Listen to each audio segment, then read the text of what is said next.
Radio Flamme. Bonjour Aurélien Ducrot, merci de m'accorder cette interview pour Radio Flamme. En fonction de la saison, tu es soit navigateur, soit ski free rider. Aujourd'hui, comme nous sommes en hiver, eh bien, je vais te poser des questions plutôt concernant le ski free ride. D'ailleurs, j'en profite pour signaler que tu es double champion du monde de ski free ride et que tu as un palmarès vraiment impressionnant. Pour débuter, j'aimerais bien que tu puisses expliquer aux auditeurs de Radio Flamme quelles sont les règles en compétition de ski free ride. Ok, bonjour Bridget, écoute, très chouette de vous avoir cette fois-ci côté neige. Ski freeride, d'abord c'est le ski hors piste, hein, c'est le ski, les grands virages dans la poudreuse, les sauts de falaise, des choses comme ça. Donc c'est de ça dont on parle. Le ski freeride, c'est un sport qui est jugé en fait. Donc les organisateurs choisissent une montagne avec un point de départ, un point d'arrivée, et en fait on est complètement libre de choisir et de faire le chemin qu'on veut et la ligne qu'on souhaite. Et par contre on est jugé selon 5 critères principalement qui sont la ligne justement. On est jugé sur le chemin qu'on a choisi, s'il est joli, cohérent, rapide, technique. On est jugé sur la fluidité, savoir qu'on n'a pas le droit d'aller pente avant. Donc la compétition, c'est notre première descente. Tout le repérage se fait uniquement à la jumelle. Et donc la fluidité est une clé. En fait, il faut qu'on donne l'impression qu'on la connaisse par cœur, cette montagne, alors qu'on la découvre au final. Il y a la technique, bien sûr, la technique du ski pur. Il y a l'engagement, la manière dont on s'engage, entre guillemets, dans la ligne, et rapidement, avec beaucoup d'envie, ou si on voit qu'on est un petit peu sur la retenue. Et puis le dernier point qui est très important, c'est le contrôle. Vu qu'on évolue dans des endroits qui peuvent être dangereux, le contrôle est très important. Il nous demande d'être en contrôle permanence. Il n'y a pas de chrono. Non, il n'y a pas de chronomètre. Alors les descentes sont chronométrées pour donner une indication en fait sur le temps. Par exemple, s'il y a deux skieurs qui se retrouvent avec la même note, quasiment pareil ou ex aequo, le chronomètre pourrait les départager, mais il n'y a pas vraiment de chronomètre. C'est pas du tout un point important parce qu'il y en a qui vont prendre des lignes très faciles, qui vont skier très rapidement, et d'autres qui vont prendre des lignes qui sont plus techniques, plus compliquées, où ça va skier moins rapidement, mais il n'y a pas forcément de différence en fait là-dessus.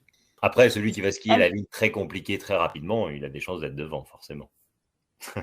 Alors, quelque part, l'esthétique est important.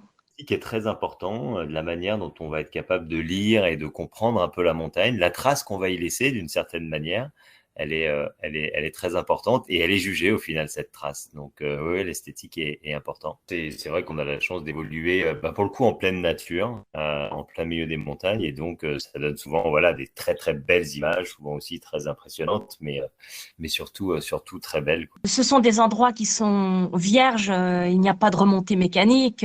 Ça veut dire qu'il faut déjà passer du temps à grimper la montagne avant de pouvoir la descendre très rapidement finalement. Ouais, effectivement, que ce soit en compétition ou même quasiment, dans la vie de tous les jours, pour aller justement chercher ces endroits vierges, là où personne n'a mis ses skis, il faut y aller à pied. Donc c'est vrai que pour la compétition, souvent il y a 1 heure et demie de montée peut-être avant une course qui va durer 2 minutes. Puis dans les entraînements de tous les jours, dans toutes les vidéos qu'on fait et tout ça, souvent c'est un peu ça, c'est un peu le tarif, quoi. C'est 2 heures de montée pour 2 minutes de descente.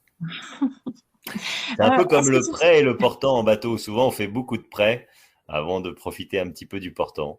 Voilà. Est-ce que les skis qui servent à monter, parce qu'en fait c'est presque du ski de fond pour monter et du ski alpin pour descendre, est-ce que ce sont les mêmes skis que tu portes au pied? Alors, en compétition, non. En compétition, on va prendre des vrais skis entre guillemets. Alors, déjà, les skis de freeride sont particuliers. Ils sont assez longs et plutôt très larges.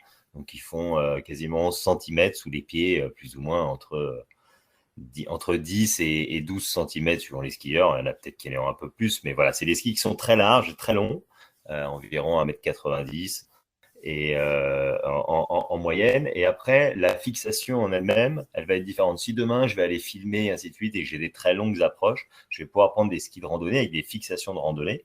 On va mettre des pots de phoque dessous avec des skis qui ont les talons libres en tout cas pour la montée, qu'on peut fixer pour la descente. Après, quand on est en compétition, on monte souvent à pied, les skis sur le dos, parce qu'on veut des fixations qui sont très costauds, qui sont des fixations alpines pures pour la descente et les gros sauts. Et j'ai vu que tu détenais le record du monde parce que tu as gagné 4 fois la compétition qui s'appelle Ouais. Extrême et c'est dans la commune L'extrême de Verbier, ouais. voilà en Bon. Suisse. Ouais, Tu effectivement, détiens toujours le record, quatre ouais, fois. je détiens toujours le record. Effectivement, l'extrême de Verviers, c'est la finale du championnat du monde. C'est la montagne et c'est un petit peu, je sais pas comment dire, c'est un petit peu voilà, c'est la course la plus compliquée qu'on ait en freeride, qui est reconnue comme telle. Et comme le Grand Prix de Monaco, entre guillemets, en Formule 1. Et ouais, effectivement, je suis toujours le skieur à avoir remporté 4 fois. Voilà, il y en a qui me courent après encore, parce que j'ai encore des amis avec qui je me suis battu, mais qui eux courent encore. Donc je sais pas combien de temps ça va tenir, mais pour l'instant, ça tient. On est en pleine période, les gens vont partir en vacances au sport d'hiver. Est-ce que tu as, je vais graduer, hein, mais un premier conseil pour vraiment les débutants, les gens qui partent faire du ski, qui n'ont jamais encore chaussé de ski, quels seraient tes conseils pour éviter les chutes et puis la casse? Ah, ouais, le ski, c'est un sport qui est extrêmement excitant d'une certaine manière, et en fait, mais c'est aussi un sport qui est très rapide. On se retrouve très très vite à des vitesses, on peut vite se retrouver sans contrôle. Donc, en fait, ce qui est important pour tous les gens qui vont partir à la montagne là très très prochainement, faut pas qu'ils oublient que ça fait un petit moment qu'ils n'ont pas forcément fait beaucoup de sport, qu'ils n'ont pas mobilisé leur corps depuis un petit moment. Donc, là, se préparer à aller au ski, c'est assez important. C'est beaucoup le bas du corps et le bas du dos qui travaillent en ski. Et donc, faut pas hésiter à chez soi, 3 semaines avant d'aller au ski, à se préparer physiquement, réhabituer son corps à faire des mouvements de ski. Ça peut être des flexions, enfin, de plein de manières différentes. Ça peut être d'aller courir, enfin, remobiliser physiquement son corps pour aller au ski. Et puis après, voilà, c'est bien évaluer son niveau, comme toujours. C'est d'y aller petit à petit. Si on a besoin de moniteurs, n'hésitez pas à prendre des moniteurs parce que ça fait gagner beaucoup de temps dans la progression, très clairement. Et puis à côté de ça, ne pas vouloir brûler les étapes, même si je sais que c'est grisant et que de temps en temps on a envie de lâcher. Voilà, faut faire attention à ça. Mais si on est prêt physiquement, si on se connaît, si on fait pas n'importe quoi, les vacances seront que du plaisir. Il y a une rumeur qui circule qui dit que si on veut faire du snowboard, il faut s'attendre à des chutes qu'on peut pas faire autrement, qu'en se faisant un peu peur avec le snowboard pour débuter. Est-ce que c'est ton avis? Alors, c'est vrai que les chutes en snowboard au début sont assez violentes parce que c'est souvent des fautes de quart. Et donc, faut imaginer qu'en gros, on a une quart qui est devant nous et une quart qui est derrière nous. On est en travers de la planche. Et souvent, quand on fait une faute de quart avant, on se retrouve projeté de toute notre hauteur au sol. Et la première chose qu'on fait, c'est qu'on met les mains devant. Et souvent, les poignets, ils y passent. Et à l'inverse, quand c'est sur la carrière qu'on se fait prendre, voilà, c'est pas comme en ski où on est un petit peu plus à l'aise. Donc c'est vrai que les chutes au départ en snowboard peuvent être assez violentes. Mais encore une fois, si on se prépare bien, si on s'est bien échauffé déjà, si on a pris des protections minimales, c'est-à-dire déjà le casque, et pour les débutants snowboard, prendre des protège-poignets que beaucoup de gens ont en roller à la maison, c'est loin d'être bête. Mais voilà, et encore une fois, c'est toujours pareil. Quand on se fait ce genre de choses, c'est qu'on essaye d'aller un peu trop vite. Bien que le snowboard soit plus facile, d'une certaine manière, ça c'était vrai à l'époque, ça l'est de moins en moins parce que les skis sont devenus tellement faciles que ça aussi, ça a beaucoup évolué. Mais oui, il faut quand même se méfier de ces fautes de quart en snowboard, elles peuvent être assez traîtres. Bon, c'est ça que je Autre, fais du ski d'ailleurs. autre précaution ou recommandation que tu pourrais donner à des skieurs, bon, des gens qui savent déjà bien skier, Ouais. mais qui souhaiteraient se lancer dans le hors-piste, enfin le free ride. Eh Comment, ben, comment c'est une faire? très bonne idée. Très Ah bonne ben, idée. C'est une très très bonne idée. Il faut mais pas comment on hésiter. fait? Alors, il y a le hors-piste, il y a deux choses. Il y a ce qu'on appelle le hors-piste de proximité, donc c'est-à-dire on reste sur les domaines à proximité des pistes et ainsi de suite. Et donc là, on peut évoluer à peu près en sécurité, mais dans un domaine protégé. Les premières choses, c'est le matériel de sécurité. Quand on part en montagne, quand on part en hors-piste, il faut absolument être équipé. L'équipement minimal, c'est l'ARVA, donc c'est un appareil de recherche en avalanche, qui est un appareil qui va vous permettre d'aller récupérer quelqu'un s'il y a des avalanches, mais qui va aussi vous permettre d'être récupéré si vous êtes pris dans une avalanche, une pelle et une sonde. Ces 3 instruments qui sont obligatoires quand on veut aller faire du ski hors piste. Et puis surtout, si on débute et qu'on veut découvrir le ski hors piste, très clairement, le mieux et l'indispensable, c'est aussi de partir avec un professionnel qui va, s'assurer que vous ayez tout le matériel, s'assurer que vous sachiez vous servir du matériel et qui surtout va vous apprendre petit à petit à comprendre et à lire la montagne. C'est un petit peu comme un marin qui a fait de la voile devant le port pendant des années et des années et qui du jour au lendemain essaye de partir traverser l'Atlantique. C'est pas la même chose. Et il y a des règles de sécurité à avoir. Il y a un armement de sécurité à avoir sur son bateau. Et ben, l'armement qu'on doit avoir en montagne, il est pareil. Sur la piste ou hors piste, c'est pas la même chose. Donc, faut pas le négliger.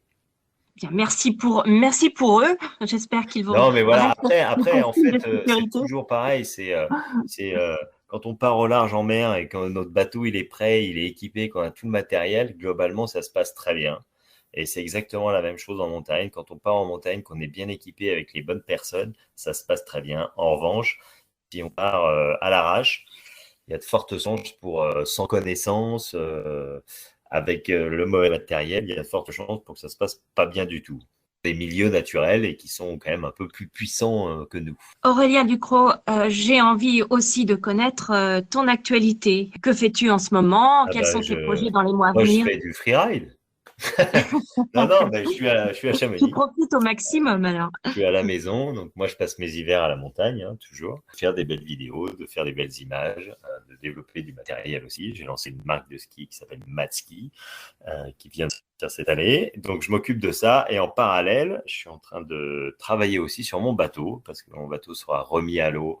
Le classe 40 Cross Call sera remis à l'eau mi-avril pour une nouvelle saison en classe 40 avec la Transat Jacques Vabre comme objectif principal de la saison. Ah ben on se reverra alors à Bah oui, Cherbourg. bien sûr qu'on se reverra. Puis l'année prochaine, il y aura la Dream Cup et ainsi de suite. Les vidéos, par exemple, on peut les trouver où? Bah, sur les réseaux sociaux, vous tapez Aurélien Ducrot dans Google vidéo, vous allez en voir un petit paquet. Ah On super, a eu des super. séries pendant longtemps. Et si vous voulez aller voyager, il y a toute la série des Go Explore. Et puis après, si vous voulez voir du freeride pur sur Chamonix, il y a toute la série des Chamline. Toutes les Quand bêtises qu'on a pu faire ces 20 dernières années. quand on dit au revoir à un marin, on dit bon vent, bonne mer. Et Oui. pour un free rider, on dit Pour un quoi? freerider, c'est qu'ils ont dit, bah, on dit bon ski, hein, je crois. Bon ski. Bon ski, bon ride, voilà. Eh ben, merci beaucoup Aurélien. C'était vraiment très intéressant d'en apprendre plus sur le ski free ride parce que c'est pas quelque chose dont on parle souvent et des fois on voit les images, on voit les vidéos, mais on ne Oui, sait oui, pas oui. comment Non, ça c'est se pas. passe réellement. Bah, Eh ben, ravi en tout cas, merci Bridget, et puis au plaisir de se revoir peut-être sur les pontons la prochaine fois. avec plaisir. Merci beaucoup Aurélien. Bon ski. Radio Flamme